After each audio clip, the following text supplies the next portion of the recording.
So you spoke to President Trump for more than an hour. Yeah. Tell us about that meeting. How did it go? He was very gracious to accept the meeting in very short order. We extended an open hand. I've said this often, not a closed fist, and reestablished a partnership and relationship to this fire, to the emergency that's still at hand as it relates to toxic materials that need to be cleaned up, to debris removal, to people, thousands and thousands of families whose lives have been torn asunder. And so it was incredibly productive. Did you get any commitments from him for aid? Broad strokes, not specific commitments, but broad strokes. And I have just all the confidence in the world that it's going to be a strong partnership moving forward. Look, cameras have moved on. And the devastation now is truly being absorbed. It's remarkable. As you said, it's just been a month.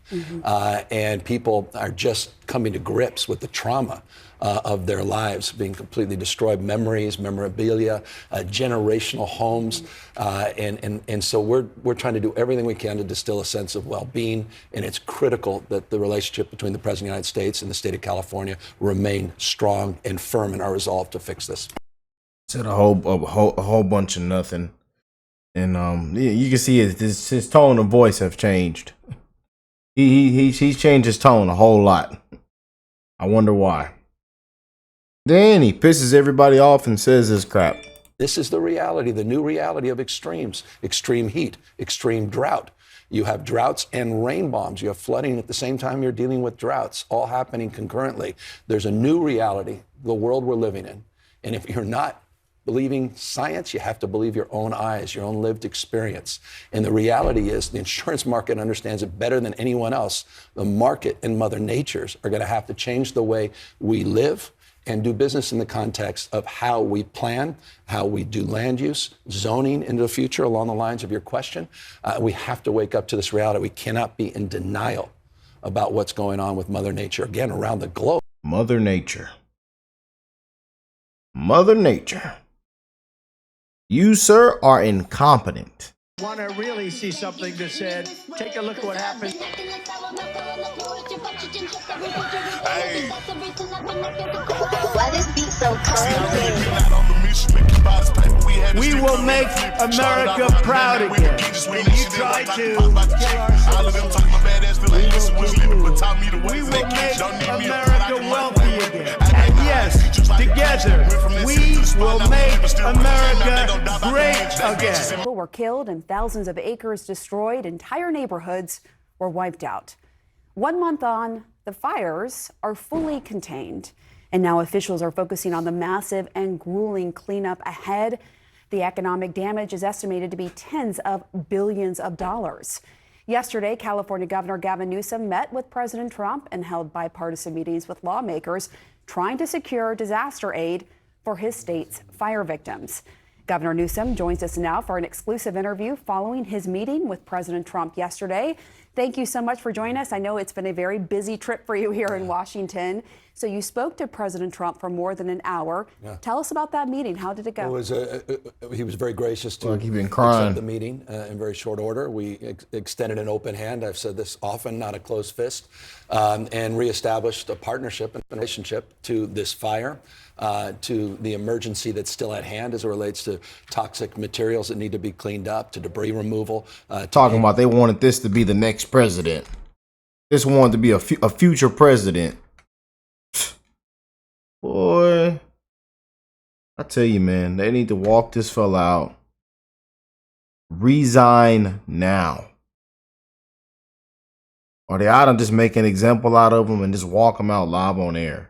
People, thousands and thousands of families whose lives have been torn asunder, and so it was incredibly productive. Did you get any commitments from him for aid? Broad strokes, not specific commitments, but broad strokes, and I have just all the confidence in the world that it's going to be a strong partnership moving forward. Look, cameras have moved on. And the devastation now is truly being absorbed. It's remarkable. As you said, it's just been a month. And people are just coming to grips with the trauma of their lives being completely destroyed, memories, memorabilia, generational homes. And so we're trying to do everything we can to distill a sense of well-being. And it's critical that the relationship between the President of the United States and the state of California remain strong and firm in our resolve to fix this. And we will continue to cover the wildfires and the aftermath and everything on this show. I can assure you of that. You have also been on the Hill meeting with lawmakers. President Trump and House Speaker Mike Johnson suggested that conditions should be attached to any wildfire aid for California, with Johnson claiming state and local leaders were derelict in their duties. Was that discussed during your meetings, and where does that stand, if so, with getting aid in exchange for conditions being met? It wasn't discussed, and I hope we can move beyond that. Look, I understand the foundational conditions. I think that exists with most things that Congress does in the relationship between states. The states' relationships with cities, there's conditions attached. But some of the conditions that were being bandied about just seem to be, for me, a little bit of noise, a little bit political. At the end of the day, we're all in this together. The president was at a prayer breakfast this morning. I remember Father Cause telling me, we're many parts, but one body. When one part suffers, we all suffer. This notion that we're all in this together. We're in there to take care of the folks in Louisiana, in the Speaker's District. We're here for the folks in North Carolina, Californians, that is, Georgia. People have been impacted by disasters and emergency. And the American spirit is to lend a hand and provide that support. And I expect that will happen for California. As you know, that President Trump has pressed for California requiring voter ID and changing to the water system. Did that come up with your meeting with him? We talked about both, yeah. You talked about both, and We've been in an would? ongoing conversation for over, I feel like I told the president when he's in the voter last ID week in Los Angeles, I said, we're picking up on the last conversation we had around water 4.5 years prior. So I will say this, he's very focused on that issue.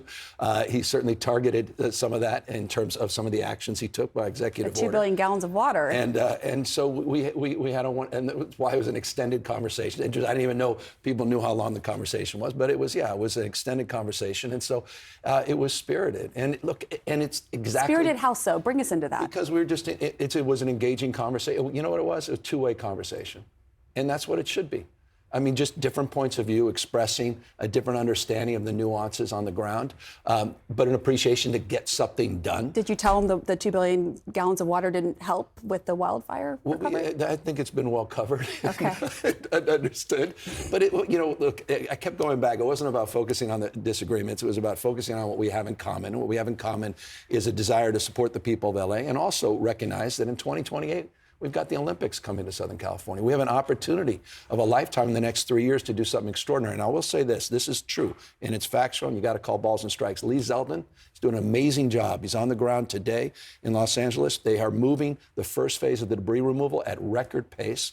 And I think it's that mindset that we brought to the meeting and the mindset that came out of that meeting. The president wants to do something that's never been done, and that is address this crisis with a degree of sophistication and focus to get the job done and get people's lives back. Your relationship with Trump certainly has been interesting over the years. It seems to have taken a more positive turn lately. I mean, he recently called you Newscom. And not just recently. He's been doing that for years. Did he say it in the Oval Office yesterday? Yeah, we had some fun with that. Look. Okay. So tell us about this. How much of your positive turn, I have to ask this because this is what people are wondering, has to do with the fact you need aid for your state. Yeah, but it's not even that. We had this relationship. I will say, it's one of the more, I'll leave it to more objective minds, but it's one of the more interesting relationships in politics because we had this relationship going back during COVID. I mean, we were involved in 100 lawsuits going back and forth. I mean, you could look at the tweets back then, calling me a clown, the worst governor. And yet we were still working together. And all that was a little bit of noise. So it just feels so familiar. And in that respect, I want to continue to respect the office of the presidency, to respect his authority. Resign now. And to also engage in a constructive dialogue when it comes to issues of emergencies. But again, we had that foundation of a relationship for years during the COVID crisis. And it was a great partnership then, interestingly. So it sounds like publicly you guys kind of trade barbs, and then privately you can joke about it, is what it sounds like. And it's and it's a joke, and it's not. It's frustrating for people. We're sort of chasing headlines. We're chasing tweets. But at the end of the day, what matters to me is what matters. Control what you can control, and focus on people and results and getting things done. And that's I think was his tone of voice has definitely changed. The case yesterday in the meeting. You previously mentioned the timeline for rebuilding would be 6 to 9 months. Is that going to happen? And should people rebuild in some parts of California, given how high the fire risk is? Yeah, you can't rebuild the same. So we have to rebuild with science. We have to build with climate reality in mind. We have to look at infrastructure, redundancy, systems, ingress, egress as it relates to emergency management and planning, materials, all of that. is being reviewed and reconsidered, and with the latest iterations in terms of understanding and technology. And I say technology in the context of how, again, we build the infrastructure to keep it safe, to address undergrounding of lines, how we address the larger issues of redundancy in terms of systems. But more important than anything else is the need to get the debris removed. 30 days to do the hazardous waste. We want to get 6 to 9 months, the rest of the debris done. Concurrently, people are getting permits. So this is all happening, rolling together, and we want to see construction very shortly. And in the next few years, we want to see hundreds, thousands of homes rebuilt. But I think there's a big question about how do some Californians do that, right? You have State Farm announcing that it has an average 22% interim rate hike for homeowners. The fair insurance plan for the state is just bogged down right now. Your dad, I believe, is on that plan, if I recall. Californians were saying they're not getting the help they need from FAIR. It's really confusing. Well, FAIR's not a taxpayer-funded plan. It's a syndicate pool run by the insurance market itself. And it's the insurer of last resort. And it's existed back to Ronald Reagan in 1968. As it relates to that plan and their exposure, they have reinsurance, a significant amount of reinsurance.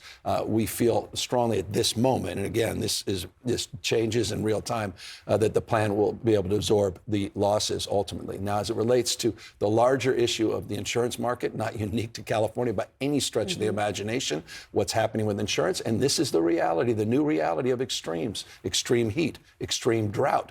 You have droughts and rain bombs. You have flooding at the same time you're dealing with droughts, all happening concurrently. There's a new reality, the world we're living in. And if you're not believing science, you have to believe your own eyes, your own lived experience. And the reality is the insurance market understands it better than anyone else. The market and Mother Nature's are going to have to change the way we live and do business in the context of how. If you're in California, I would get out right now. California, I'm telling y'all. And even when I ask people from down here, and I say, hey, where you? They say, yeah, we moved. I said, where you come from? They say, California. Yeah. They say, oh, we came from New Jersey, New York. We came from Chicago. We love. But the main one I get is California.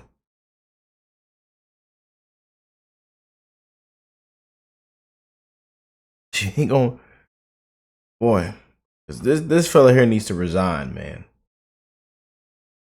We plan, how we do land. And ran everybody out of there, even before the fires.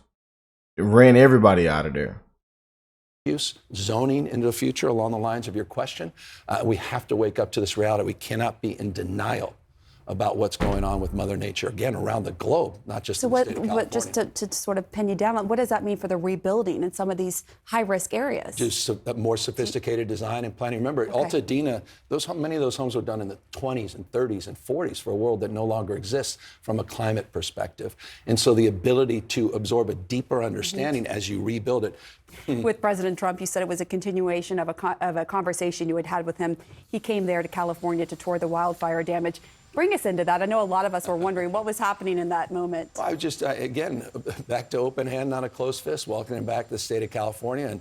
And, I don't want, people start reading lips here. That's why I want to go straight to the source. We started talking about water. I mean, we were in, middle of a conversation that we ended at the end of his term. You went right into water in that conversation. He's very focused on water. And I appreciate that. I'm focused on water. It's one of the most, I'm in California. This is a top issue for us. And we also extended yesterday different discussions about other areas we can agree that he could move the needle in California water policy. So that's a little bit of preview. We hope some good things come from that.